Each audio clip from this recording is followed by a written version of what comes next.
என்கிட்ட கடைகள் எடுக்க வரவங்களுக்கு முன்ன உங்களுக்கு எக்ஸ்பீரியன்ஸ் சார், உடம்பு உழையணும் சார். காலையில் அதிகாலை எந்திரிக்கணும், சிக்கன் மட்டனுடைய தரம் போய் பார்க்கணும், மார்க்கெட் பார்க்கணும், தொழிலாளிங்க சமைக்கிறவங்க கூட போய் சமத்தமாக நின்று பேசணும், அந்த சுவையை பார்க்கணும், இப்படி ஒர்க் பண்ணணும். இங்கே என்ன தெரியுமா, யாராவது கிடைச்சவங்கிட்ட வச்சு அவனை வச்சு ஒரு கடையை போட்டால் எங்கேயோ போயிடலாம், ஆறாறு மாதிரி கார் வாங்கிடலாம், பங்களா வாங்கிடலாம் நினைக்கிறாங்க. இதுக்கு நான் 40 வருஷம் பாடுபட்டுருக்கிறத புரிஞ்சுக்கல யாரும்.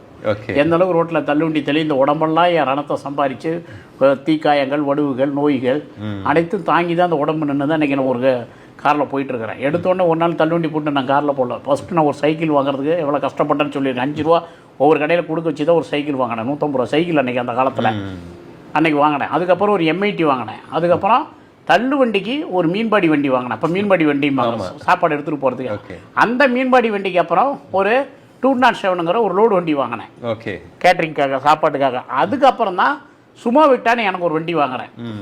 இதுக்கெல்லாம் நான் 40 வருஷம் இழந்திருக்கிறேன். நான் நடந்த இது இல்லை, இது ஒன்றும் சினிமா கிடையாது. கண்டிப்பாக அந்த படிப்படியாக போகக்கூடிய விஷயங்கள் தான் நமக்கு. ஒரே நாளில் எதுவுமே நடந்துடாது. இதான் சொல்லுவாங்க, ஒரு நோய்க்கு 5 நாளைக்கு சாப்பிட வேண்டிய மாத்திரை ஒரே நாளில் போட்டால் என்ன ஆகும், அந்த மாதிரி தான் இது. இந்த மாதிரிலாம் முன்னேற முடியாது. நமக்கு விஷயம் தெரியணும், அனுபவம் இருக்கணும். ஏதோ ஒரு பணம் இருக்குது, ஒரு சொத்தை விற்று பண்ணிடலாம், ஒரு லோனை போட்டு பண்ணிடலாம், ஒரு பேங்க் மேனேஜராக பண்ணிடலான்ட்டு கஷ்டப்படக்கூடாது. விஷயம் தெரியலனாவே ஒருத்தன் மதிக்க மாட்டான். கண்டிப்பாக உனக்கு A to Z எல்லாம் தெரிஞ்சாதான் நீ வைக்கிற வேலைக்காரன் கூட உங்களை மதித்து பேசுவான்.